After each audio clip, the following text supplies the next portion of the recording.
Homo sapiens, the name for you, myself and every human being that exists on this planet. We evolved from Africa about 200,000 years ago and carried on evolving until we became what we are today. But are we still evolving? Well, the Earth is predicted to be around about 4.55 billion years old, so in the grand scale of things, our species is still very young. Other human-like creatures were around long before us. The oldest humanoid fossil was dated back to 4.4 million years ago. But because we as a race have developed this modern world of technology, ultimately to make our lives easier, has this stopped us from evolving further? Evolution is when genetic changes or adaptations occur when genes mutate and combine in different ways during reproduction. This is normally to help the species survive or reproduce more effectively and happens more frequently in a population. When these changes occur, they become more common across the population, giving an advantage to survive. So if the purpose of evolution is to survive and reproduce, do we need to evolve anymore? Are we above natural selection? Well, human beings still have many reasons to evolve. Some of these might be the ability to be immune to certain modern viruses or the ability to be immune to high cholesterol or heart disease. Our lives are constantly changing and our bodies will adapt to some of these changes. One great example of modern evolution is the ability to digest dairy. Originally, humans could only digest their mother's milk due to a gene that would eventually shut down when the child was weaned off the milk. But when we started to domesticate animals such as cows, humans evolved to have a tolerance against lactose. This is thought to have happened due to the nutrients that milk would carry, giving those humans a natural advantage to survive. It is thought that this ability was still developing as early as 3,000 years ago.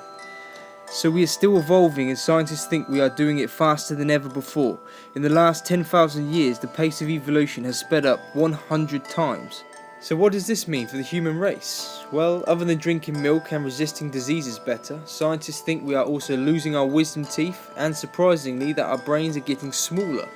The average volume of the human brain has decreased from 1,500 cubic centimeters to 1,350 cubic centimeters in the last 30,000 years. Scientists are not sure why our brains are getting smaller, although there are some theories that as we evolve, our brains are becoming more efficient. But what will we look like in the future? Well, let's start at the bottom. We have evolved over the years to have become less reliant on the need to climb and have favoured the ability to walk. So nature has been slowly shrinking our toes to the point where we can hardly hold a pen between them, let alone a branch. Some scientists believe that in the future we will not have our little toes as we only need to rely on our big toes for balance. Another theory is that we will be much taller. Over the last 2 centuries, the average height of a human has increased by 10 centimeters. This is due to better nutrition available to us and being able to eat regularly.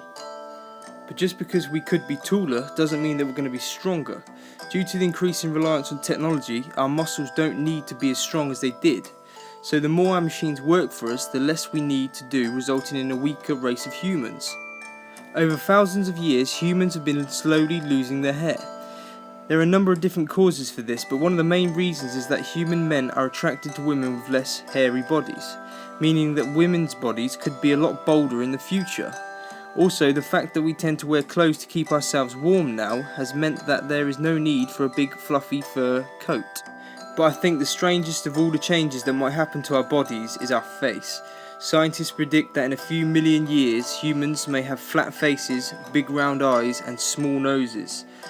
But by the time all these changes have occurred, the future Homo sapiens will look back at their ancestors and think we were the weird looking humans, just like we do to our ancestors.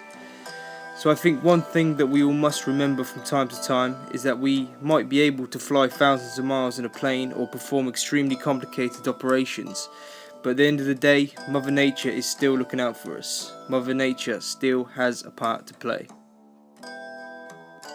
I hope you enjoyed this video and make sure you check out some of my other stuff. Leave a comment if you have any ideas about what we will eventually evolve into or if you just want to discuss the subject. Thanks for watching and I'll see you next time.